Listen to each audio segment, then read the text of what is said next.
दिल्ली के हौस खास इलाके में बीती रात एक मकान में आग लगने से रिटायर्ड आईएएस अधिकारी धनेंद्र कुमार की मौत हो गई। पुलिस के मुताबिक रात को करीब 11:18 पर R15 हौसका स्थित घर में आग लगने की सूचना मिली, जिसके बाद पुलिस और दमकल की टीम मौके पर पहुंची। शुरुआती जांच में पता चला है कि एसी के इंडोर यूनिट में ब्लास्ट होने से आग लगी और हादसे में धनेंद्र कुमार और उनके बेटे को अस्पताल ले जाया गया, जहां इलाज के दौरान धनेंद्र कुमार ने दम तोड़ दिया। घर में उस वक्त परिवार के सदस्य और घरेलू सहायकों समेत कुल 5 लोग मौजूद थे। फिलहाल पुलिस और क्राइम टीम मामले की जांच कर रही है, जबकि अभी तक किसी साजिश की आशंका नहीं जताई गई है।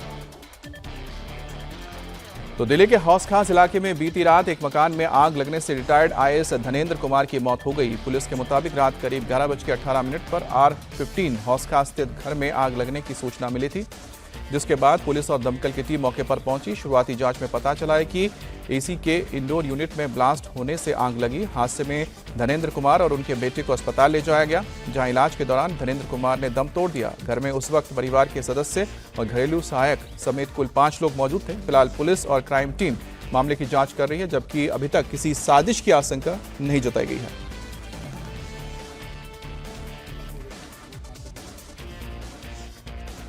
घर में फायर ब्रिगेड आने में ऑलमोस्ट 20-25 मिनट लगे एंड वो कह रहे हैं, बहाना ये दे रहे हैं कि हमको लोकेशन नहीं मिली या गली पतली थी तो हमने मिस कर दी गली। आई डोंट थिंक ऐसा कुछ है, क्योंकि सायरन हमें एक ही बार ही सुना फायर ब्रिगेड का और जब सुना वो आ गई फायर ब्रिगेड।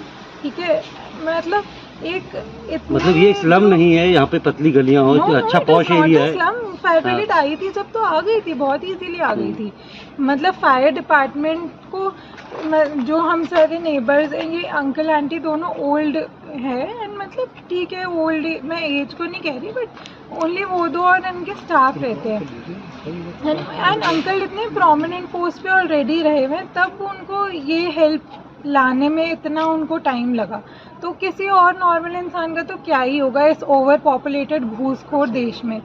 मतलब I really I am appalled and I don't understand कि क्या होगा। ये एक्सीडेंट ये सर कल रात को हुआ था। ये एक्सीडेंट के जो एक्सीडेंट हुआ था, ये एक्सीडेंट हो गया था शॉर्ट सर्किट की वजह से हो गया था, एक्सीडेंट हो गया था ये। और ये एसी में लगी थी शॉर्ट सर्किट, तो उसकी वजह से लग गई थी आग, तो ये ऐसा एक्सीडेंट हो गया था ये। और हमने सबसे पहले जो मैडम को निकाला, क्योंकि मैडम जो थी वो पैरालाइज थी, तो मैडम को हमने पहले निकाला और जब फिर उसके बाद सर को निकाले और वो गौरव भैया और हमने सर को बाहर पकड़ के लेके आए और पीसीआर वैन में उनको बैठा के भेज दिए थे एम्बुलेंस में। और कर्नाटक की पॉलिटिक्स का फैसला एक बार फिर दिल्ली में होने वाला है। इस्तीफा देने के बाद सिद्धरमैया दिल्ली पहुंचे हैं, तो उनके पीछे पीछे डीके शिव कुमार भी दिल्ली आए हैं। हालांकि डीके शिव कुमार और सिद्धरमैया का एजेंडा बिल्कुल अलग अलग है। सिद्धरमैया आज सुबह 9 बजे लोकसभा में विपक्ष के नेता राहुल गांधी से मुलाकात करेंगे। सिद्धरमैया ने केवल राहुल गांधी से ही मिलने का समय मांगा है। इस मीटिंग में सिद्धरमैया के नए पॉलिटिकल रोल को लेकर चर्चा हो सकती है। वहीं डीके शिव कुमार भी आज पार्टी हाईकमान से मुलाकात करेंगे। आज देर शाम या फिर कल विधायक दल की बैठक हो सकती है, जिसके बाद शिव कुमार सरकार बनाने का दावा पेश करेंगे। दिल्ली में आज शपथ के कार्यक्रम और मंत्रिमंडल को लेकर चर्चा हो सकती है। आज कर्नाटक के 8 मंत्री भी दिल्ली में हैं। ये मंत्री भी हाईकमान से मुलाकात कर सकते हैं। चर्चा है कि कर्नाटक में 3 डिप्टी सीएम हो सकते हैं और साथ ही पुराने मंत्रिमंडल से 15 से 20 मंत्रियों की छुट्टी हो सकती है। कुल मिलाकर आज दिल्ली में कांग्रेस के लिए बड़ी हलचल का दिन है।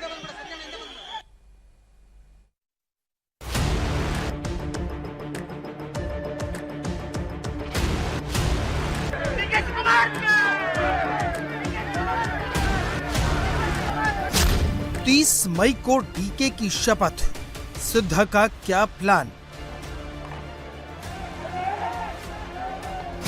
राज्यसभा जाने से इनकार, राहुल क्या रोल देंगे?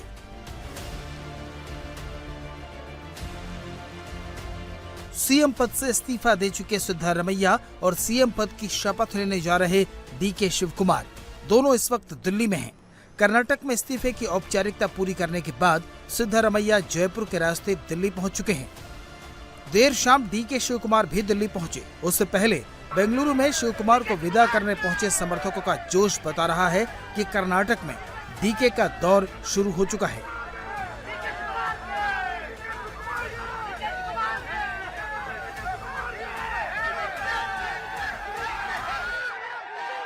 लेकिन सबकी निगाहें आज दिल्ली पर लगी हैं, क्योंकि सिद्धारमैया की आज राहुल गांधी से मुलाकात है, जहां पार्टी में उनके अगले रोल को लेकर चर्चा होनी है। डीके शिव कुमार भी राहुल गांधी से मुलाकात करेंगे, लेकिन इस मुलाकात का एजेंडा शपथ ग्रहण और मंत्रिमंडल होगा। सिद्धारमैया ने केवल विपक्ष के नेता राहुल गांधी से ही मिलने का समय मांगा है। कांग्रेस अध्यक्ष मल्लिकार्जुन खड़गे से कोई समय नहीं मांगा। हालांकि खबर ये भी है कि सिद्धारमैया सोनिया गांधी से भी मुलाकात कर सकते हैं। कांग्रेस की नजर में सिद्धारमैया ओबीसी का बड़ा चेहरा है। पार्टी उन्हें राज्यसभा के जरिए नेशनल पॉलिटिक्स में विरोधियों के खिलाफ इस्तेमाल करना चाहती है, लेकिन सिद्धारमैया ने साफ कर दिया है कि वो कर्नाटक की राजनीति में डटे रहेंगे। मैंने पार्टी हाईकमान के सुझाव पर अपना इस्तीफा दे दिया है। मैंने पार्टी हाईकमान को बता दिया है कि मैं राज्यसभा नहीं जाना चाहता। मैं अपनी आखिरी सांस तक कर्नाटक की राजनीति में बना रहूंगा। 5 ಗ್ಯಾರಂಟಿ ಯೋಜನೆಗಳನ್ನು ಕೂಡ ಘೋಷಣೆ ಮಾಡಿದ್ದು। दिल्ली में आज दूसरी बड़ी हलचल डीके शिव कुमार को लेकर रहने वाली है। सिद्धारमैया के इस्तीफे के बाद अब कर्नाटक में नई सरकार के गठन की प्रक्रिया शुरू होनी है। सूत्रों के मुताबिक डीके शिव कुमार को आज या कल शनिवार को कांग्रेस विधायक दल का नेता चुना जा सकता है। विधायक दल का नेता चुने जाने के बाद शिव कुमार सरकार बनाने का दावा पेश करेंगे। अगर सब प्लान के मुताबिक चला तो 30 मई को शपथ ग्रहण हो सकता है। खबर यह भी है कि शपथ ग्रहण के लिए डीके शिव कुमार ने अपने ज्योतिष से 3 तारीखें मांगी हैं। इसके साथ साथ ये भी देखा जा रहा है कि राहुल गांधी और प्रियंका गांधी किस दिन उपलब्ध रह सकते हैं। शपथ के साथ शिव कुमार का सबसे बड़ा एजेंडा मंत्रिमंडल का गठन है। इस वक्त कर्नाटक के 8 मंत्री केजे जॉर्ज, बी सुरेश, संतोष लाड, सतीश जारकीहोली, प्रियांक खरगे, महादेवप्पा और यथेंद्रा भी दिल्ली में हैं। जाहिर है डीके सरकार के फॉर्मेट पर बड़ी माथापच्ची होने वाली है। खबर है कि कर्नाटक में 32 में से करीब 25 मंत्रियों की छुट्टी की जा सकती है। डीके शिव कुमार के मंत्रिमंडल में वोक्कालिंगा प्रभाव दिखेगा। 15 से 20 नए चेहरे शिव कुमार मंत्रिमंडल का चेहरा बन सकते हैं। शिव कुमार के साथ 3 डिप्टी सीएम भी बनाए जा सकते हैं। पार्टी ओबीसी या दलित चेहरे को डिप्टी सीएम बना सकती है। यानी कांग्रेस की हलचल एक्शन पैक्ड रहने वाली है। वही एक्शन कर्नाटक में भी दिख रहा है। ये तस्वीरें बेंगलुरु की हैं, जहां डीके शिव कुमार के पोस्टर लग गए हैं। दूसरी तस्वीर शिवमोगा की है, जहां सिद्धारमैया समर्थक सड़कों पर उतर आए हैं और सिद्धा इस्तीफा मत दो की मांग करने लगे। समर्थकों का कहना है कि सिद्धारमैया को हटाना पिछड़े वर्गों की आवाज को कमजोर करना होगा। सिद्धारमैया के समर्थन में हो रहे प्रदर्शनों के बीच बीजेपी को राहुल गांधी पर हमला करने का एक बड़ा मौका मिल गया है। बीजेपी ने राहुल गांधी को ओबीसी विरोधी करार दिया है। Certainly it will have impact on Congress party as well as in electoral politics of Karnataka. Especially the backward classes will go against the Congress, and it is a betrayal of backward classes by Congress party, especially Rahul Gandhi. He has been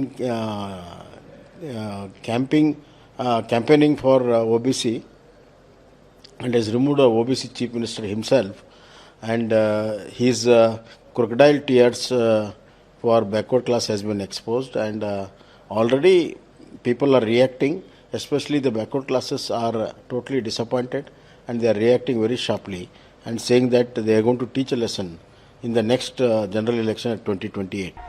Shiv Kumar की ताजपोशी तो तय है, लेकिन कांग्रेस को तय ये करना है कि वो सिद्धारमैया जैसी राजनीतिक वेल को कर्नाटक के एक्वेरियम में कैसे रहने देगी। और पश्चिम बंगाल की हाकिमपुर चौकी से घुसपैठियों को बांग्लादेश भेज दिया गया है। बीएसएफ ने जरूरी कागजी कार्रवाई पूरी करने के बाद घुसपैठियों को बांग्लादेश बॉर्डर गार्ड्स को सौंप दिया। हालांकि अब रोज चौकी पर घुसपैठियों के नए नए जत्थे बांग्लादेश वापस जाने के लिए आ रहे हैं। इस बीच केंद्रीय गृह मंत्री अमित शाह ने सीएम शुभेंदु अधिकारी के एक्शन की तारीफ करते हुए कहा कि जो घुसपैठी अपने आप जाना चाहते हैं उन्हें सेफ पैसेज दिया जाएगा। अमित शाह ने कहा कि पहचान का अभियान शुरू होने से पहले एक एक घुसपैठी को वापस भेज दिया जाएगा। तो पश्चिम बंगाल की हाकिमपुर चौकी से घुसपैठियों को बांग्लादेश भेजने का काम जारी है। बीएसएफ ने जरूरी कागजी कार्रवाई पूरी करने के बाद घुसपैठियों को बांग्लादेश बॉर्डर गार्ड्स को सौंप दिया। हालांकि अब हर रोज चौकी पर घुसपैठियों के नए नए जत्थे बांग्लादेश वापस जाने के लिए पहुंच रहे हैं। इस बीच केंद्रीय गृह मंत्री अमित शाह ने सीएम शुभेंदु अधिकारी के एक्शन की तारीफ करते हुए कहा है कि जो घुसपैठी अपने आप जाना चाहते हैं उन्हें सेफ पैसेज दिया जाएगा। अमित शाह ने कहा कि पहचान का अभियान शुरू होने से पहले एक एक घुसपैठियों को वापस भेज दिया जाएगा। बांग्लादेशी घुसपैठिए बंगाल से वापस जाने लगे हैं। पश्चिम बंगाल में बॉर्डर पर जो कतारें लगी हैं, अब उन्हें बांग्लादेश की तरफ भेजा जा रहा है। हाकिमपुर में अचानक घुसपैठियों की भीड़ उमड़ थी, लेकिन बीएसएफ ने बेहद संवेदनशीलता के साथ बांग्लादेश बॉर्डर गार्ड्स के साथ समन्वय किया और अब ये भीड़ कम हो रही है। हालांकि पश्चिम बंगाल में अवैध तौर पर रह रहे बांग्लादेशियों की नई खेप हर रोज बॉर्डर पर पहुंच रही है। गैर कानूनी तरीके से भारत में आए लोग अब इस वक्त बांग्लादेश वापस जाने के लिए यहाँ पर हाकिमपुर चेक पोस्ट पर इकट्ठे हुए हैं। एक के बाद एक पुलिस और बीएसएफ के द्वारा उन्हें लाइनों पर लगाया गया है और इस लाइन के जरिए उन्हें बीएसएफ का चेक पोस्ट के अंदर ले जाया जाएगा और उसके बाद उनका दस्तावेज जो है उनके पास बांग्लादेश का, वो सभी दस्तावेज को निरीक्षण किया जाएगा और उसके बाद उन्हें वापस अपने देश यानी कि बांग्लादेश भेजा जाएगा। तो दिन प्रतिदिन ऐसे ही देखा जा रहा है कि सैकड़ों लोग यहाँ पर पहुंच रहे हैं हर रोज बांग्लादेश वापस जाने के लिए। आज भी वैसा ही छवि देखने को मिल रहा है कि यहाँ पर 100 से अधिक बांग्लादेशी जो कि अलग अलग समय पर भारत में आए थे गैर कानूनी तरीके से, वो वापस जाने के लिए चेक पोस्ट पर इंतजार कर रहे। बांग्लादेश में घुसपैठियों की पहचान का काम तेजी से चल रहा है। कई जगहों पर होल्डिंग एरिया बनाए गए हैं। केवल 19 दिनों में शुभेंदु अधिकारी ने दिखा दिया कि दृढ़ इच्छा शक्ति से इस राष्ट्रीय समस्या का समाधान सरल तरीके से हो सकता है। यही वजह है कि देश के गृह मंत्री अमित शाह ने बंगाल से 2000 किलोमीटर दूर गांधीनगर में शुभेंदु सरकार के एक्शन की तारीफों के पुल बांध दिए। कि पहले ममता के शासन में हर रोज घुसपैठ होती थी, अब घुसपैठ करने वाले अपने आप वापिस जाने लगे हैं, अपने आप जाने लगे। शुभेंदु जी ने, भाजपा बंगाल सरकार ने डिटेंशन सेंटर बनाए हैं, मगर हम सब लोग चाहते हैं कि जो घुसपैठ कर अवैध तरीके से आए हैं वो अपने आप जहां से आए हैं वहां वापिस चले जाए। अगर वो अपने आप चले जाते हैं तो बंगाल सरकार भी उन पर कोई केस नहीं करेगी, जाने के लिए उनकी सहायता भी करेगी। मैं आशा रखता हूं कि जब अभियान चले पहचान का, उसके पहले ही ढेर सारे लोग अपने आप चले जाएंगे। हमारी सरकार का संकल्प है देश भर से एक एक घुसपैठिए को चुन चुन कर देश के बाहर निकालना, ये हमारी सरकार का संकल्प है। गृह मंत्री अमित शाह खुद इस वक्त बॉर्डर वाले स्टेट के दौरे पर है। इंटरनेशनल बॉर्डर से लगते 15 किलोमीटर के दायरे में हर अवैध निर्माण को ढहाने का ऑर्डर जारी कर चुके हैं। साथ ही घुसपैठ और डेमोग्राफिक चेंज को लेकर सतर्क मोदी सरकार ने एक कमीशन बनाया है जो 1 साल के अंदर ये बताएगा कि देश में जनसंख्या के आर्टिफिशियल बदलाव को कैसे रोका जा सकता है। नरेंद्र मोदी जी ने एक डेमोग्राफी चेंज कमिटी बनाने का निर्णय किया है। ये हाई पावर कमिटी देश भर में जनसांख्यिकी का जो कृत्रिम बदलाव हुआ है उसके कारणों की भी चिंता करेगी, उसके उपायों की भी चिंता करेगी और इसके लिए कोई कानून बनाने की जरूरत है तो इसकी भी चिंता करेगी। ये डेमोग्राफी चेंज कमीशन 1 साल में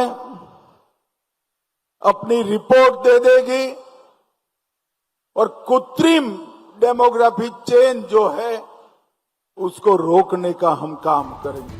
अमित शाह भारत की अंतर्राष्ट्रीय सीमाओं को सुरक्षित करने के लिए राजस्थान, गुजरात, त्रिपुरा और पश्चिम बंगाल के बॉर्डर सुरक्षा दौरे पर है। ये दौरा करीब 20 दिनों का है। इसका टारगेट देश के ईस्टर्न और वेस्टर्न बॉर्डर पर घुसपैठ और तस्करी पर पूरी तरह से रोक लगाकर उसे स्मार्ट बॉर्डर में तब्दील करना है। अब खबर पश्चिम बंगाल से यह है जहां पर लोग टीएमसी के भ्रष्ट नेताओं पर हमलावर हैं। टीएमसी के दागी नेता अब अपने क्षेत्र में जाने तक से डर रहे हैं क्योंकि गुस्साए लोग उन्हें घेर कर मार भी रहे हैं। दरअसल बीरभूम में लोगों ने तृणमूल कांग्रेस के नेता धनंजय की पिटाई कर दी। आरोप है कि वो लोगों को डराकर धमकाकर पैसे ऐंठने की कोशिश कर रहा था, जिससे गुस्साए लोगों ने उसे पीटा। वहीं सांसद सौगत राय की कार पर भी लोगों ने अंडे फेंके और जमकर नारेबाजी की, जिसके बाद उन्हें अपने ही संसदीय क्षेत्र नीमता से जाना पड़ा।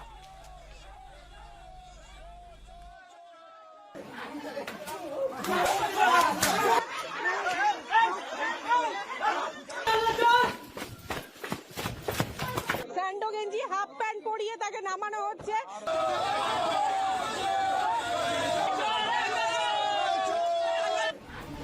कहीं दौड़ा दौड़ा कर पीटा गया, कहीं हाफ पैंट पहनाकर इलाके में घुमाया गया, कहीं अंडे फेंके गए तो कहीं महिलाओं ने घेर कर पीट दिया। ये एक तस्वीर पश्चिम बंगाल की है और हैरानी की बात यह है कि लोगों के गुस्से का शिकार हो रहे ये सभी कोई आम आदमी नहीं बल्कि टीएमसी के नेता हैं। पश्चिम बंगाल में जब से सरकार बदली है उसी दिन से टीएमसी नेताओं के खिलाफ लोगों का गुस्सा देखने को मिल रहा है। टीएमसी नेता अपने क्षेत्र तक में जाने से डर रहे हैं क्योंकि उन्हें भारी विरोध का सामना करना पड़ रहा है।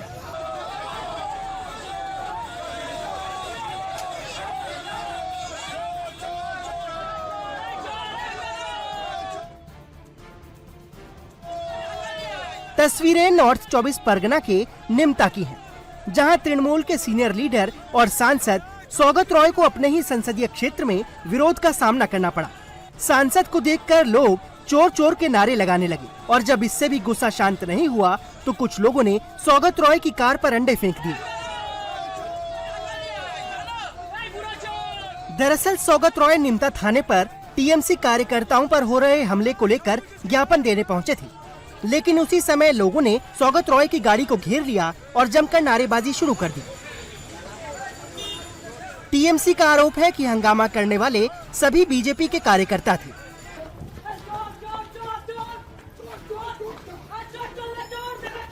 गलियों में भागते और लोगों से पिटते ये भी तृणमूल कांग्रेस के लोकल नेता हैं, जिन्हें लोगों ने दौड़ा दौड़ा कर पीटा।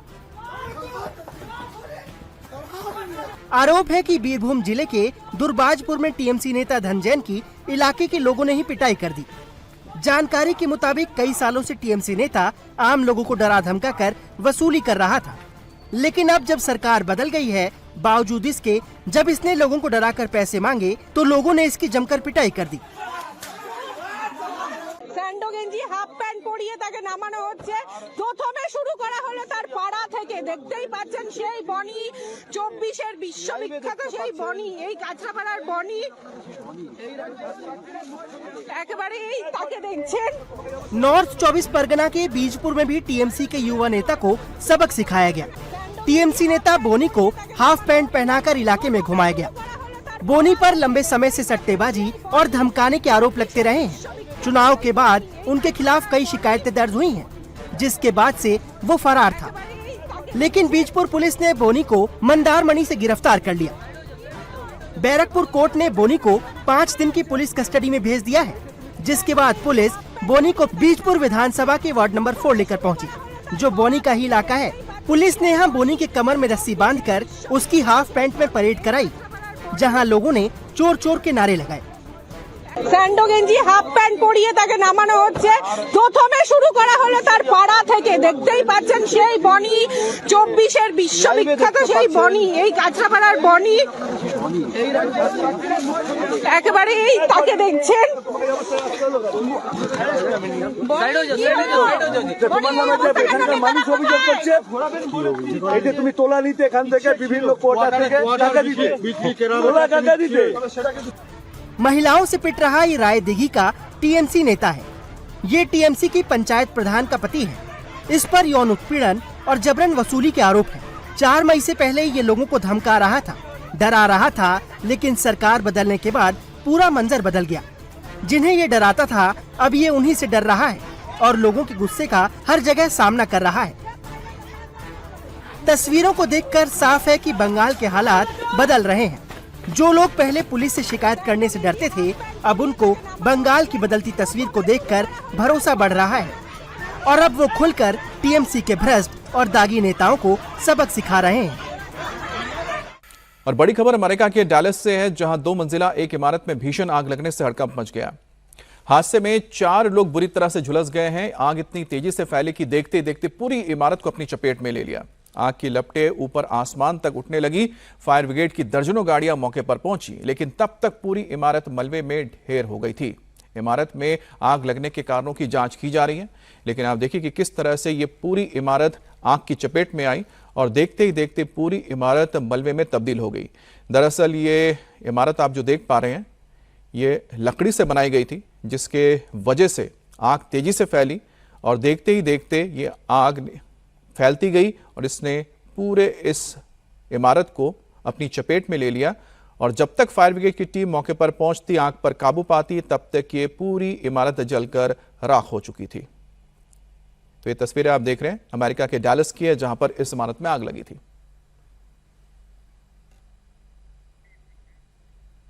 तो ये तस्वीरें आप देख रहे हैं अमेरिका के डैलस की है, जहां पर 2 मंजिला इमारत में आग लग गई। आग लगने के बाद फायर ब्रिगेड को सूचना दी गई, लेकिन जब तक फायर ब्रिगेड की टीम पहुंचती, तब तक ये पूरी इमारत आग की चपेट में आ चुकी थी और देखते ही देखते ये पूरी आग फैलती चली गई और ये इमारत राख बन गई। और बड़ी खबर उत्तर प्रदेश के बाराबंकी से है, जहां पर भीषण सड़क हादसे के बाद गाड़ियों में आग लग गई। इस घटना में एक शख्स की जान गई है। हादसा एक कंटेनर ट्रक और डंपर की आमने सामने जोरदार टक्कर की वजह से हुई है। टक्कर इतनी जोरदार थी कि दोनों ही गाड़ियों में आग लग गई। कंटेनर ट्रक के चालक को तो बाहर निकालने का मौका तक नहीं मिला, जिससे उसकी आग में जलने से मौत हो गई। घटना बाराबंकी के हैदरगढ़ कोतवाली क्षेत्र के 17 रेलवे क्रॉसिंग के पास कल देर रात हुई है। तेज रफ्तार में आ रहे दोनों गाड़ियां आमने सामने टकरा गई। हादसे के बाद धू-धू कर दोनों गाड़ियां जलने लगी। डंपर चालक और ट्रक का खलासी किसी तरह कूदकर बाहर निकले, लेकिन ट्रक का ड्राइवर बाहर नहीं निकल सका और उसकी मौत हो गई।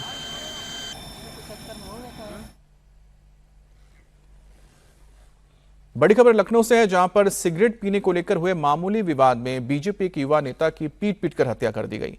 घटना लखनऊ के जलवा क्लब के बाहर की है।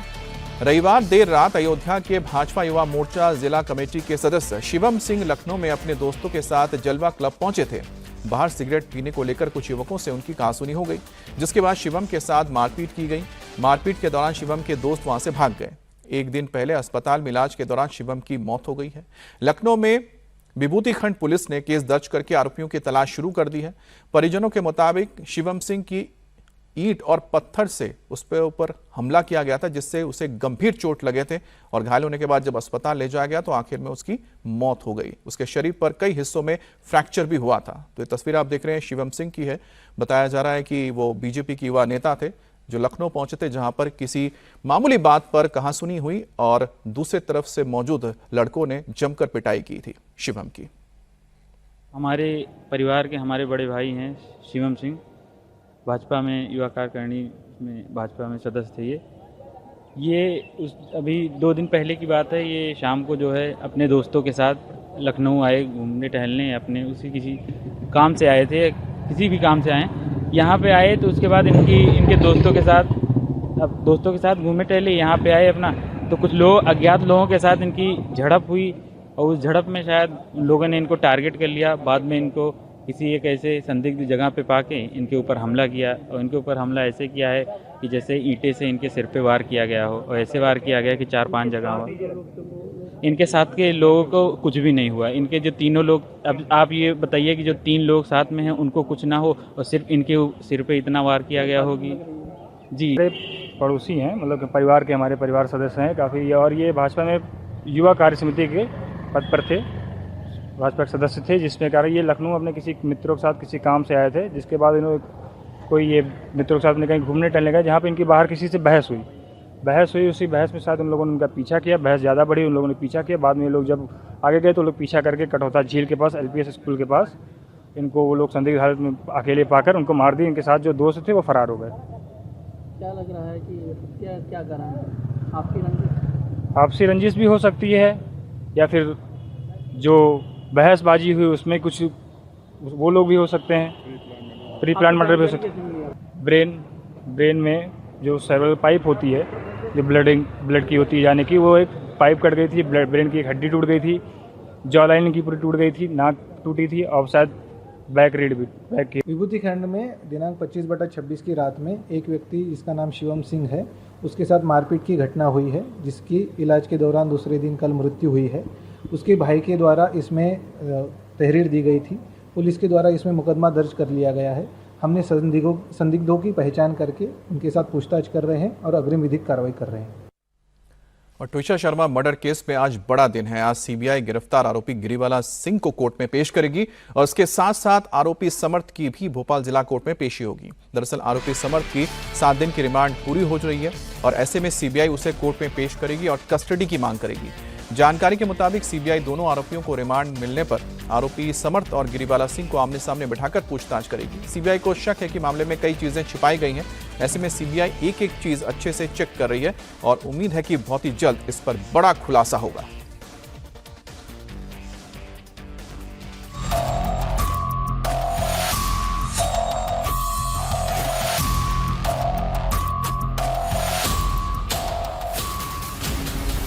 जल्द सुलझने वाली है ट्विशा शर्मा मर्डर केस की गुत्थी। सीबीआई की गिरफ्त में आरोपी सास गिरीबाला, अब सब सच सामने आएगा। ट्विशा का हुआ मर्डर या उसने की खुदकुशी, सीबीआई जोड़ रही एक एक कड़ी। ट्विशा शर्मा की संदिग्ध मौत को 17 दिन हो गए हैं और मामले की जांच तेजी से जारी है। आरोपी पति समर्थ के साथ साथ अब आरोपी सास गिरीबाला को भी गिरफ्तार कर लिया गया है। लगातार पूछताछ की जा रही है और अब गिरीबाला को रिमांड में लेने की तैयारी है। ट्विशा की मौत के 16 दिन बाद सीबीआई ने गिरीबाला सिंह को गिरफ्तार किया। हालांकि गिरफ्तारी से पहले गिरीबाला से करीब 6.5 घंटे तक पूछताछ चली और जब सीबीआई उनके जवाबों से संतुष्ट नहीं हुई तो सीबीआई ने उन्हें अरेस्ट कर लिया।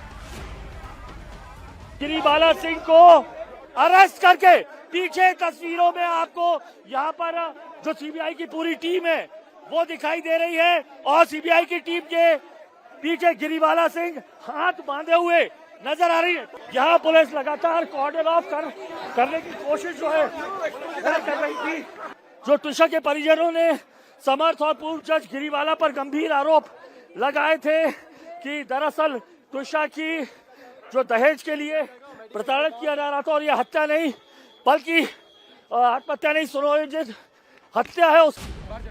गिरीबाला सिंह को गिरफ्तार करने के बाद सीबीआई उन्हें पहले Maulana Azad national institute of technology लेकर गई और फिर मेडिकल चेकअप कराया गया। इसके बाद देर शाम गिरीबाला को सीबीआई ऑफिस ले जाया गया। आज गिरीबाला सिंह को सीबीआई कोर्ट में पेश करेगी। इसके अलावा आरोपी समर्थ को भी कोर्ट में पेश किया जाएगा। 7 दिन की रिमांड पूरी होने पर समर्थ की पेशी होगी। रिमांड मिलने पर सीबीआई समर्थ और गिरीबाला सिंह को आमने सामने बिठाकर पूछताछ करेगी। दरअसल शुरुआत से ही गिरीबाला सिंह पर जांच को भटकाने की साजिश का आरोप लगा है। इसके अलावा क्राइम सीन और सबूतों के साथ छेड़छाड़ का भी शक है। ट्विशा के पहले पोस्टमार्टम में भी काफी खामियां थी। हाई कोर्ट में ट्विशा के परिवार के वकीलों ने पोस्टमार्टम के दौरान बाहरी लोगों की मौजूदगी पर भी सवाल उठाए थे, क्योंकि पोस्टमार्टम के वक्त भोपाल के 2 सीनियर डॉक्टर राजबाला सिंह भदौरिया और डॉक्टर यशवीर एम्स में पोस्टमार्टम की प्रक्रिया के दौरान मौजूद थे, जबकि वो पोस्टमार्टम करने वाली टीम में शामिल नहीं थे। आरोप है कि इसकी वजह से भी पहली पोस्टमार्टम रिपोर्ट प्रभावित हुई। जो कोर्ट ने उसने नोटिंग दी कि पोस्टमार्टम के समय जो एम्स में पोस्टमार्टम हो रहा था उसी दौरान जो गिरीबाला सिंह की जो बहन है और एक और डॉक्टर जो जेके हॉस्पिटल में काम करते हैं ये लोग भी एम्स में मौजूद थे। निश्चित तौर पर जिस पर आरोप लगे हों अगर उसके परिजन जो हैं वो अगर कोर्ट में वो अगर पोस्टमार्टम के दौरान मौजूद हो तो साक्ष्यों को प्रभावित करने की बात जो है वो कहीं ना कहीं साफ तौर पर आ जाती है। और इसके अलावा जो बात आई कि कई बार कोर्ट ने जो नोटिंग ली है कि कई बार आदेश देने के बाद मामला दर्ज होने के पहले और मामला दर्ज होने के बाद पहले 2 बार और उसके बाद 3 बार नोटिस दिए गए, बावजूद उसके गिरीबाला सिंह कोर्ट में प्रस्तुत नहीं हुई। इसके अलावा जिन महत्वपूर्ण पॉइंट्स को कोर्ट ने अपनी नोटिंग में रखा, जमानत मिलने के बाद बाकायदा उन्होंने प्रेस कॉन्फ्रेंस की और जिस तरीके के बयान दिए वो आपत्तिजनक एक तरीके से कहे जा सकते हैं। वहीं गिरिबाला सिंह की गिरफ्तारी से टुशा के परिवार को न्याय की उम्मीद बढ़ गई है। ऐसे में देखना होगा कि अब मामले में और क्या नए खुलासे होते हैं। और बड़ी खबर राजस्थान के कोटा से, जहां पर रेलवे अंडरपास निर्माण के दौरान बड़ा हादसा हुआ है। निर्माण स्थल पर मिट्टी ढहने से 2 इंजीनियर्स की मलबे में दबने से मौत हो गई। Kota Jhalawar national highway number 52 पर दरा घाटी के पास रेलवे अंडरपास का निर्माण चल रहा था। अंडरपास निर्माण कार्य के दौरान आसपास की मिट्टी ढहने से वहां काम कर रहे 2 लोग दब गए। सूचना मिलने पर पुलिस और प्रशासन के अधिकारी मौके पर पहुंचे। रेस्क्यू ऑपरेशन शुरू किया गया, लेकिन दोनों इंजीनियर्स को बचाया नहीं जा सका। सीनियर डीसीएम सौरभ जैन ने बताया कि साइट पर बॉक्स पुशिंग का काम चल रहा था और उसी दौरान मिट्टी ढह गई, जिसमें 2 इंजीनियर्स दब गए। दोनों को बाहर निकाला गया, अस्पताल पहुंचाया गया, लेकिन दोनों को बचाया नहीं जा सका। तो राजस्थान में कोटा की तस्वीरें आप देख रहे हैं, जहां पर रेलवे अंडरपास निर्माण के दौरान बड़ा हादसा हुआ। निर्माण स्थल पर मिट्टी ढहने से 2 इंजीनियर्स की मलबे में दबने से मौत हो गई। Kota Jhalawar national highway number 52 पर दरा घाटी के पास रेलवे अंडरपास का निर्माण चल रहा था और अंडरपास निर्माण कार्य के दौरान आसपास की मिट्टी ढहने से वहां काम कर रहे 2 लोग दब गए। सूचना मिलने पर पुलिस और प्रशासन के अधिकारी मौके पर पहुंचे। रेस्क्यू ऑपरेशन शुरू किया गया, लेकिन दोनों इंजीनियर्स को बचाया नहीं जा सका। सीनियर डीसीएम सौरभ जैन ने बताया कि साइट पर बॉक्स पुशिंग का काम चल रहा था और उसी दौरान मिट्टी ढह गई, जिसमें 2 इंजीनियर्स दब गए और दोनों को बाहर निकाला गया, अस्पताल पहुंचाया गया, लेकिन उन्हें बचाया नहीं जा सका।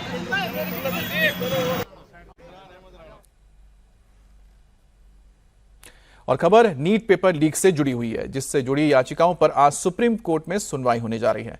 याचिकाओं में पेपर के लिए हाई पावर कमेटी के गठन की मांग की गई है। कहा गया है कि नीट की परीक्षा सुप्रीम कोर्ट के रिटायर्ड जज की अध्यक्षता वाली हाई पावर कमेटी की निगरानी में कराई जाए। इसके अलावा याचिका में एनटीए पर भी सवाल खड़े किए गए हैं। याचिकाकर्ताओं का कहना है कि कोर्ट सरकार को निर्देश दे कि एनटीए को बदला जाए और ज्यादा सुरक्षित सिस्टम बनाया जाए। वहीं मामले पर सियासत भी जमकर हो रही है। दरअसल राहुल गांधी सीकर में नीट परीक्षा रद्द होने के बाद सुसाइड करने वाले छात्र प्रदीप कुमार के परिवार से मिले। इस दौरान हिस्ट्री शीटर राजेश जोया भी मौजूद रहा और उसी की मौजूदगी पर सियासत होने लगी। आपको बता दें कि राजेश जोया का नाम रोहित गोधरा गैंग से भी जुड़ा है और दूसरी ओर आम आदमी पार्टी पेपर लीक को सरकार पर हमलावर है। इसको लेकर आपने पोस्ट करके लिखा है कि सरकार बच्चों के भविष्य के साथ खिलवाड़ करने से पीछे नहीं हट रही है। बच्चे परेशान हैं, लेकिन सरकार चैन की नींद सो रही है। तो नीट से जुड़ी खबर आपको बता दें, याचिकाओं पर आज सुप्रीम कोर्ट में सुनवाई होने जा रही है। नीट पेपर लीक को लेकर याचिकाओं में पेपर के लिए हाई पावर कमेटी की गठन की मांग की गई है और कहा गया कि नीट की परीक्षा सुप्रीम कोर्ट के रिटायर्ड जज की अध्यक्षता में होनी चाहिए। हाई पावर कमेटी की निगरानी में यह पूरी परीक्षा कराई जाए। इसके अलावा याचिका में एनटीए यानी कि नेशनल टेस्टिंग एजेंसी पर भी सवाल किया गया है। याचिकाकर्ताओं का कहना है कि कोर्ट सरकार को निर्देश दे कि एनटीए को बदला जाए और ज्यादा सुरक्षित सिस्टम बनाया जाए। वहीं मामले पर सियासत भी जमकर हो रही है। दरअसल राहुल गांधी सीकर में नीट परीक्षा रद्द होने के बाद सुसाइड करने वाले छात्र प्रदीप कुमार के परिवार से मिले। इस दौरान हिस्ट्री शीटर राजेश जोया भी मौजूद रहा और उसी की मौजूदगी पर सियासत होने लगी है। आपको बता दें कि राजेश जोया का नाम रोहित गोधरा गैंग से जुड़ा है और दूसरी ओर आम आदमी पार्टी भी पेपर लीक को लेकर सरकार को घेर रही है। आपने पोस्ट करके लिखा है कि सरकार बच्चों के भविष्य के साथ खिलवाड़ कर रही है और बच्चे परेशान हैं, लेकिन सरकार चैन की नींद सो रही है। और विधानसभा चुनाव में करारी हार के बाद ममता बनर्जी की पार्टी तृणमूल कांग्रेस में अफरा तफरी मची है। पार्षद से लेकर सांसद तक बगावती रुख अपनाए हुए हैं। ममता बनर्जी के करीबी सुखेंदु शेखर रॉय पार्टी की हार के लिए पार्टी चीफ पर ही ठीकरा फोड़ रहे हैं। सुखेंदु शेखर राय ने कहा है कि ममता ने आरजीकर रेप और मर्डर कांड के दौरान पब्लिक के गुस्से को समझा होता तो इतना बुरा वक्त नहीं देखना पड़ता। टीएमसी के प्रवक्ता शांतनु सेन ने कहा कि अब वो पब्लिक फोरम पर पार्टी को डिफेंड नहीं कर सकते, इसीलिए उन्होंने तृणमूल कांग्रेस के प्रवक्ता के पद से इस्तीफा दे दिया। शांतनु सेन ने कहा कि अगर मुख्यमंत्री शुभेंदु अधिकारी चाहें तो वो आरजीकर मामले में जुड़े कई महत्वपूर्ण तथ्य और जानकारियां देने के लिए तैयार भी हैं। वो अभी स्केपगोट बनाया जा रहा है। आईपैक तो मार्केटिंग ऑर्गेनाइजेशन, तो वो लोग तो कमाने के लिए ही आया था। कमाते कमाते वो लोग लूट शुरू कर दिया, लूट मार। तो हमारा जो लोग नेतृत्व दे रहे हैं उनको मालूम नहीं था, और जो लोग उनको पैसा देके नॉमिनेशन खरीद रहा था तो हमारा पार्टी का लीडरशिप इसको मालूम नहीं था कि नॉमिनेशन उसको कैसे मिल रहा है। सिर्फ आईपैक का दोष देने से होगा नहीं। मैं पार्टी कार्यकर्ता, पार्टी वर्कर्स या leaders at different levels, panchayat से शुरू करके सर्वोच्च स्तर तक जो लोग नेतृत्व दिया, उनमें से कुछ लोग, सब नहीं, भ्रष्टाचार को एक प्रातिष्ठानिक चेहरा दे दिया कि ये हमारा बार्थ राइट है, लूटमार करना हमारा बार्थ राइट है। आपका बिल्डिंग में है, आप एक तो थोड़ा मरम्मत करोगे एक तो वॉल को, लोकल काउंसिलर आपके पास आ जाएगा पैसा लेने, यही बंद करो काम, पैसा दो पहले। जब बहुत ऑड सिचुएशन में जब मेरा मन कहता था, पब्लिक कहता था कि इसको सपोर्ट नहीं करना चाहिए, फिर भी हम उसका स्पोक्स पर्सन था बोल के पार्टी को डिफेंड करना मेरा मोरल ड्यूटी बना था। तो फाइनली एक पॉलिटिशियन किसके लिए पॉलिटिक्स करता है? पब्लिक के लिए, हम जनता के लिए, वोटरों के लिए। 4 मई जब चुनाव का मतदान का रिजल्ट निकला, उससे ये क्लियर सबूत हो गया कि पब्लिक हम लोगों को एक्सेप्ट नहीं किया था। जब हम लोग 2011 में पावर में आया, पब्लिक हम लोगों को मैंडेट देके सत्ता में लाया, हम लोग बोलेंगे हम लोग पब्लिक का मैंडेट मान रहा है। और 2026 में जब पब्लिक हम लोगों का खिलाफ राय दिया, हम बोलेंगे पब्लिक का मैंडेट हम लोग नहीं मान रहे। ऐसा तो नहीं हो सकता है, एटलीस्ट हम इसमें विश्वास नहीं करते। तो पब्लिक मैंडेट हम लोगों का खिलाफ गया है, इसको मानते हुए हमको लगा अभी एक और कोई चांस नहीं है कि हम इस इश्यू को दोबारा पार्टी का स्पोक्स पर्सन बन के डिफेंड करें। ये जो लोग अभी बयान दे रहे हैं, ये कमजोर है, इसको ताकत नहीं है, नैतिक शक्ति नहीं है। जब पार्टी का समय खराब है तब पार्टी का खिलाफ बयान देना कोई महत्व का काम नहीं है, ऐसा देना नहीं चाहिए। सुखेंदु शेखर राय तो जिंदगी में कभी चुनाव नहीं जीते हैं, तो राज्यसभा के सदस्य हैं। ममता बनर्जी उन पे आशीर्वाद किया, इसलिए वो राज्यसभा के सदस्य हुआ। उनको पार्टी के खिलाफ बोलना नहीं चाहिए। वो अच्छे आदमी है, लेकिन बोलना नहीं चाहिए। और उत्तर प्रदेश के महाराजगंज जिले की नेपाल से लगी सीमा पर तेल का खेल चल रहा है। भारतीय इलाके से 103 रुपए का पेट्रोल ले जाकर नेपाल में 135 रुपए प्रति लीटर बेचा जा रहा है। पेट्रोल डीजल के लिए एक और पंपों पर लंबी लंबी कतारें लगी हैं। भारतीय लोगों को परेशानियों का सामना करना पड़ रहा है। वहीं नेपाली युवा और तस्कर इसका फायदा उठा रहे हैं, क्योंकि नेपाल में पेट्रोल डीजल भारत की तुलना में काफी महंगा है। पेट्रोल डीजल की हो रही तस्करी और कालाबाजारी की खबर मिलते ही प्रशासन ने सतर्कता बरतते हुए एक और जहां बॉर्डर इलाके में सख्ती बढ़ा दी है, वहीं गैलन में 5 लीटर और बड़ी गाड़ियों में 20 लीटर डीजल पेट्रोल देने की व्यवस्था बनाई गई है। इतना ही नहीं, कई पेट्रोल पंप पर आधार कार्ड देखकर ही तेल दिया जा रहा है, जिससे नेपाली तस्करों को पेट्रोल डीजल खरीदने से रोका जा सके। तो ये तस्वीरें आप देख रहे हैं, ये भारत और नेपाल बॉर्डर की तस्वीरें हैं। महाराजगंज में इस वक्त भारत में जहां 102 या 3 रुपए पेट्रोल मिल रहा है प्रति लीटर, तो नेपाल में करीब 135 रुपए प्रति लीटर मिल रहा है। तो इसी वजह से जो तस्कर हैं वो नेपाल से भारत आ रहे हैं और यहां से वो तेल की तस्करी कर रहे हैं। अब इस बारे में जैसे ही जानकारी मिली, उसके बाद प्रशासन ने भी इसमें फुर्ती दिखाई और आधार कार्ड के जरिए ही पेट्रोल देने की बात निकलकर सामने आई है। जहां एक तरफ भारतीय लोग कतारों में लगकर तेल खरीद रहे हैं, तो दूसरी तरफ नेपाल से तस्कर आकर यहां से कम दामों में तेल ले जाते हैं और चौड़े दामों पर नेपाल में बेचते हैं। सभी मजिस्ट्रेट्स को, सभी एसडीएम्स को, सभी सीओज और एसएचओज को निर्देशित किया गया है कि इसकी इस तरह जो भी व्यक्ति कर रहा है उसके खिलाफ तत्काल कार्रवाई कीजिए। कालाबाजारी, अवैध होर्डिंग, अवैध स्टॉकिंग करके जो इस तरीके का गोरख धंधा चला रहे हैं, उन सबके खिलाफ प्रशासन सख्त है और लगातार कार्रवाइयाँ की जा रही हैं। और सभी जनपद वासियों से भी अपील करते हैं कि स्टॉक की कोई कमी नहीं है। सभी ग्राहकों का हम लोग आधार कार्ड चेक कर रहे हैं। चेक करने के बाद नियमानुसार हम लोग तेल का वितरित कर रहे हैं और प्रशासन का सहयोग भी लिए हैं, जिससे प्रशासन हमको सहयोग कराए। आधार कार्ड देखने का क्या उद्देश्य है? आधार कार्ड देखने का उद्देश्य ये है कि हमारे जितने लोकल के ग्राहक हैं, हमारे तहसील के ग्राहक हैं, सबको डीजल और पेट्रोल की आपूर्ति की है। और पटना के मीठापुर इलाके में टेंडर मैनेज करने और मनी लॉन्ड्रिंग के आरोपी ठेकेदार रिशु श्री के ठिकाने पर 11 घंटे तक छापेमारी चली है। स्पेशल विजिलेंस यूनिट की रेड में करीब 2 करोड़ रुपए की कीमत का 1.25 किलो सोना, चांदी, हीरा और 2.5 लाख रुपए नगद बरामद किया गया है। जांच एजेंसी आरोपी ठेकेदार की दूसरी संपत्तियों की भी पता लगा रही है। रिशु के कई IAS अधिकारियों के साथ कनेक्शन की भी जांच की जा रही है। दरअसल रिशु श्री के खिलाफ सबसे पहले केंद्र सरकार की जांच एजेंसी ईडी ने केस दर्ज करते हुए जांच शुरू की थी। रिशु श्री ने अधिकारियों से अच्छे संबंध का फायदा उठाकर जल संसाधन, नगर विकास और भवन निर्माण सहित बिहार सरकार के कई विभागों में अधिकारियों को कमीशन देकर ठेके लिए। 39 साल के रिशु श्री का पूरा नाम रिशु रंजन सिन्हा है। रिशु ने स्क्रैप के ठेकेदार के तौर पर काम शुरू किया, लेकिन अधिकारियों के साथ धीरे धीरे अच्छे संपर्क बनाकर उन पर अपनी अच्छी पकड़ बना ली।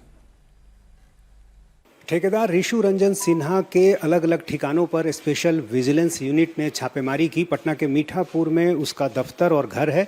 ये उसका दफ्तर है रिलायबल के नाम से, और इसी बिल्डिंग में 5वें तल्ले पर वो रहा करता था। कई आरोप हैं रिशु रंजन पर। IAS अधिकारियों के साथ इसके काफ़ी अच्छे संपर्क थे और इसने पूरा फ़ायदा उठाया। टेंडर को मैनेज किया, टेंडर में फेरबदल करवाया और इसके जरिए इसने कई IAS अधिकारियों से बेहतर संपर्क बनाया। और लगातार जब यहाँ पर छापेमारी चली कई घंटों की, उसके बाद काफ़ी संख्या में जेवरात बरामद हुए। करीब 2 करोड़ से भी अधिक के जो जेवरात हैं वो इसके घर से बरामद हुए। कैश बरामद हुआ। कई ऐसे कागजात मिले हैं जिनका मूल्यांकन अभी किया जा रहा है। और रिशु पर आरोप है कि उसने IAS अधिकारियों के साथ मिलकर काफ़ी संपत्ति बनाई है। जेडीयू विधायक चेतन आनंद के पिता आनंद मोहन ने एक बार फिर से बागी तेवर दिखाए हैं। पत्रकारों के सवालों का जवाब देते हुए आनंद मोहन ने कहा कि जो बातें मैंने कही उससे पीछे नहीं हटूंगा। उन्होंने कहा कि जिन बेईमानों ने नीतीश कुमार के जीवन भर की तपस्या पर पानी फेर दिया वो जेडीयू छोड़े, मैं क्यों छोड़ूंगा। वहीं बेटे को उप मंत्री का दर्जा दिए जाने पर आनंद मोहन बोले कि उप का मतलब चुप मंत्री होता है। मैं जो कुछ कहता हूँ तौल के कहता हूँ, सोच समझ के कहता हूँ। जो कहता हूँ उसमें फिर बदलने की कोई गुंजाइश नहीं। आपने कहा था कि जिसको छोड़ना है वो छोड़े ना। जिन बेईमानों ने नीतीश कुमार के जीवन भर की तपस्या पर पानी फेर दिया वो न जदयू छोड़े। सब लोग जानते हैं कि 22 लोग पहले उनको टिकट दिया गया और फिर पार्टी का मेंबर बनाया गया। 22 लोग ऐसे हैं जेडीयू में। चेतन आनंद को मंत्री का दर्जा मिला। मैं पहले कहा हूं कि कोई भी उप मुख्यमंत्री चुप मुख्यमंत्री होता है, उप मंत्री क्या होता है। आनंद मोहन के बयान पर आरजेडी ने भी चुटकी ली है। आरजेडी के प्रवक्ता शक्ति यादव ने कहा है कि जेडीयू के अंदर काफी बेचैनी है। ऐसा लगता है कि आनंद मोहन को नीतीश कुमार का संरक्षण प्राप्त है। शक्ति यादव यही नहीं रुके, उन्होंने निशाना साधते हुए कहा कि जेडीयू समाप्ति के कगार पर पहुंच गया है और 6 महीने में जेडीयू समाप्त हो जाएगा। ये बात उनका एक एक कार्यकर्ता भी जानता है। जदयू के अंदर काफी बेचैनी है और आनंद मोहन हमलावर है। आनंद मोहन को लगता है नीतीश कुमार जी का संरक्षण प्राप्त है, नीतीश कुमार जी बुलवा रहे हैं, ऐसा दिखता है। जदयू को बर्बाद करने के लिए जिन लोगों ने ठाना है, जिन लोगों ने बीड़ा लिया है, उनके खिलाफ आनंद मोहन जी का लगातार हमले हो रहे हैं। और जदयू में एक पक्ष चुप है। जदयू समाप्ति के कगार पर पहुंच चुका है, क्योंकि तीर अब कमान से निकल चुका है, जो वापस नहीं आ सकता है। जनता जदयू का अस्तित्व 6 महीने में समाप्त होगा, ये बात जदयू का एक एक कार्यकर्ता जानता है। और अब देखिए दिव्यांगजनों के लिए स्पेशल बुलेटिन। यूपी के मुख्यमंत्री योगी आदित्यनाथ ने आज शाम अपने आवास पर यूपी सरकार के तमाम कैबिनेट मंत्रियों को मीटिंग के लिए बुलाया है। माना जा रहा है कि इस बैठक में प्रदेश के विकास, कानून व्यवस्था और जनहित से जुड़ी कई बड़ी योजनाओं पर बात होगी। इसके साथ ही आगामी विधानसभा चुनावों के मद्देनजर सरकार की योजनाओं का प्रचार प्रसार ज्यादा से ज्यादा हो, इस पर जोर रहेगा। वहीं चुनावी रणनीति को लेकर भी इस बैठक में कैबिनेट मंत्रियों से बात की जाएगी। पंजाब में मंगलवार को नगर निकाय चुनाव के लिए हुए मतदान के बाद आज इसके नतीजे आएंगे। इन चुनावों के नतीजे अगले साल होने वाले विधानसभा चुनाव से पहले सभी प्रमुख राजनीतिक दलों के लिए काफी अहम माने जा रहे हैं। खास तौर पर आम आदमी पार्टी के लिए ये चुनाव एक बड़ी राजनीतिक परीक्षा के रूप में देखा जा रहा है, क्योंकि पार्टी राज्य में अपनी सत्ता बरकरार रखने की कोशिश में जुटी हुई है। आज पंजाब के 8 नगर निकाय के नतीजे घोषित होंगे। इसके अलावा 75 नगर काउंसिल और 20 नगर पंचायतों के नतीजे भी आएंगे। नगर चुनाव में आम आदमी पार्टी, बीजेपी, कांग्रेस और शिरोमणि अकाली में कांटे की टक्कर मानी जा रही है। ट्रेनों में मिलने वाले खाने की गुणवत्ता और साफ सफाई को लेकर एक बार फिर बड़ा विवाद सामने आया है। सोशल मीडिया पर वायरल एक वीडियो के बाद food safety and standards authority of India यानी FSSAI ने IRCTC को नोटिस जारी किया है। नोटिस में वीडियो का जिक्र करते हुए कहा गया है कि train number 12223 LTT Ernakulam Duronto express में कैटरिंग स्टाफ ट्रेन के टॉयलेट में खाने के बर्तन धो रहा था। मामला सामने आने के बाद FSSAI ने इसे खाद्य सुरक्षा और साफ सफाई के नियमों का गंभीर उल्लंघन माना है। अथॉरिटी ने IRCTC से इस पूरे मामले पर जवाब और स्पष्टीकरण मांगा है। बिहार के गोपालगंज जिले के भोरे थाना क्षेत्र के मेहरादेउर गांव में गुरुवार को बच्चों के शौच करने को लेकर शुरू हुआ मामूली विवाद खूनी संघर्ष में बदल गया। इस दौरान एक महिला की लोहे की रॉड से पीट कर हत्या कर दी गई, जिसके बाद गांव वालों ने जमकर हंगामा करते हुए पुलिस टीम पर पथराव कर दिया। ग्रामीणों के मुताबिक सुनील चौहान की पत्नी सुमन देवी और गाँव के रहने वाले आतेश चौहान के बीच झगड़ा हुआ। इस दौरान आतेश ने सुमन देवी पर लोहे की रॉड से ताबड़तोड़ हमला कर दिया। सिर पर गंभीर चोटें लगने से सुमन की मौत हो गई। महाराष्ट्र की गढ़चिरौली पुलिस और छत्तीसगढ़ की नारायणपुर पुलिस ने एक बड़े अंतर्राज्यीय संयुक्त अभियान में माओवादियों के हथियार निर्माण कारखाने को ध्वस्त कर दिया है। आत्मसमर्पण कर चुके माओवादियों से मिली पुख्ता और गुप्त जानकारी के आधार पर चलाए गए इस ऑपरेशन के दौरान मौके से भारी मात्रा में माओवादी सामग्री और हथियार बनाने के उपकरण बरामद किए गए हैं, जिनमें से कई सामग्रियों को सुरक्षा बलों ने मौके पर ही नष्ट कर दिया।